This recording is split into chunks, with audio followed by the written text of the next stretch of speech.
నెహెమ్యా గ్రంథము 10వ అధ్యాయము. మేము ఒప్పుకొని చెప్పిన దానిని బట్టి ఒక స్థిరమైన నిబంధన చేసుకుని రాయించుకొనగా, మా ప్రధానులను, లేవీయులను, యాజకులను దానికి ముద్రలు వేసిరి.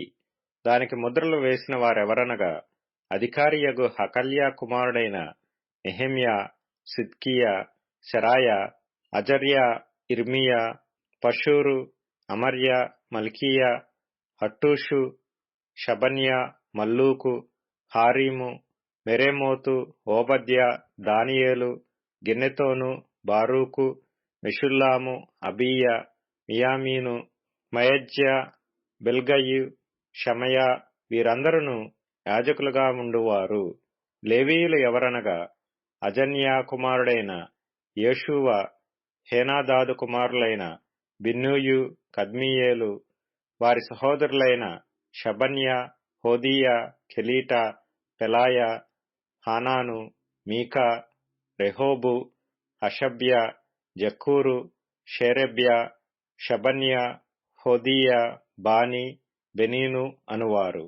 జనులలో ప్రధానులెవరనగా, పరోషు, పహత్మోయాబు, ఏలాము, జత్తు, బానీ, బున్నీ, అజ్గాదు, బేబై, అదోనీయా, బిగ్వయు, అదీను, అటేరు, హిజ్కియా, అజ్జూరు, హోదీయా, హాషుము, బేజయు, హారీపు, అనాతోతు, నేబై, మగ్పియాషు, మెషుల్లాము, హెజీరు, మెషేజా, బెయేలు, సాదోకు, యద్దూవ, పెలట్యా, హావాను, హానాను, అనాయా, హోషేయ, హనన్యా, హషూబు, హల్లోహేషు, పిల్హా, షోబేకు, రెహూము, హషబ్నా, మయసేయా, అహీయా, హానాను, ఆనాను, మల్లూకు, హారీము, బయనా అనువారు.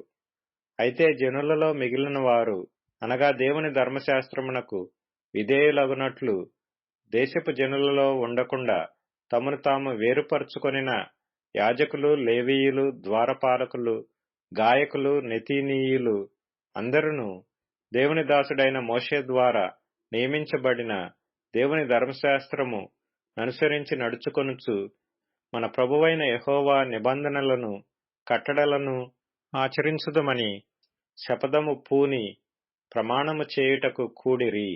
వారి భార్యలు, వారి కుమారులు, వారి కుమార్తెలు తెలివియు బుద్ధిగలవారెవరో వారును ఈ విషయంలో ప్రధానులైన తమ బంధువులతో కలిసిరి.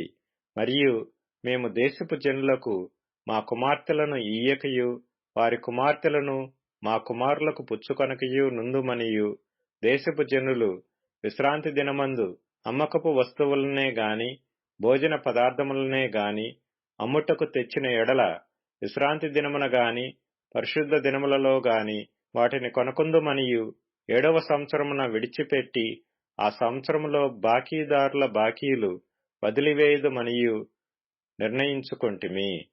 మరియు మన దేవుని మందిరపు సేవ నిమిత్తము ప్రతి సంవత్సరము తులము వెండిలో 3వ వంతు ఇచ్చెదమని నిబంధన చేసుకొంటిమి.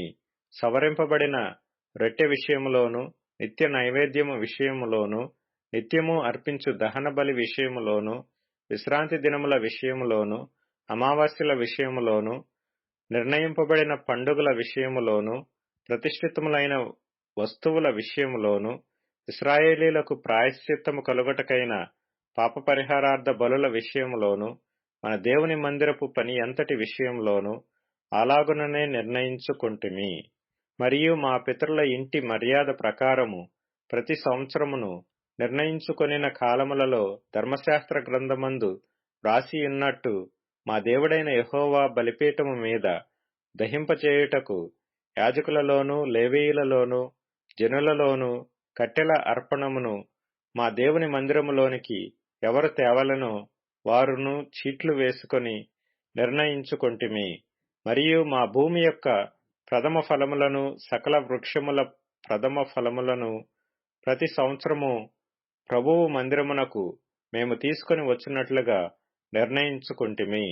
మా కుమారులలో జ్యేష్ఠపుత్రులు మా పశువులలో తొలిచూలులను ధర్మశాస్త్ర గ్రంథమందు వ్రాయబడినట్టు మా మందలలో తొలిచూలులను, మన దేవుని మందిరములో సేవ చేయు యాజకుల యొద్దకు మేము తీసుకొని వచ్చున్నట్లుగా నిర్ణయించుకొంటిమి. ఇదియుగాక మా పిండిలో ప్రథమ ఫలము, ప్రతిష్ఠార్పణలు, సకల విధమైన వృక్షముల ఫలములు, ద్రాక్షారసము, నూనె మొదలైన వాటిని మా దేవుని మందిరపు గదులలోనికి యాజకుల యొద్దకు తెచ్చున్నట్లుగాను, మా భూమి పంటలో 10వ వంతును లేవీయుల యొద్దకు తీసుకొని వచ్చున్నట్లుగా, ప్రతి పట్టణములోనున్న మా పంటలో 10వ వంతును ఆ లేవీయులకిచ్చున్నట్లుగాను నిర్ణయించుకొంటిమి. లేవీయులు ఆ 10వ వంతును తీసుకొని రాగా, అహరోను సంతతి వాడైన యాజకుడు ఒకడును వారితో కూడా ఉండవలెననియు, 10వ వంతులలో 1 వంతు లేవీయులు మా దేవుని మందిరములో ఉన్న ఖజానా గదులలోనికి తీసుకొని రావాలెననియు నిర్ణయించుకొంటిమి. ఇశ్రాయేలీయులను, లేవీయులను ధాన్యమును, క్రొత్త ద్రాక్షారసమును, నూనెను తేగ, సేవచేయు యాజకులను, ద్వారపాలకులను, గాయకులను వాటిని తీసుకొని ప్రతిష్ఠితములగు ఉపకరణములుండు మందిరపు గదులలో ఉంచవలెను. మా దేవుని మందిరమును మేము విడిచిపెట్టము.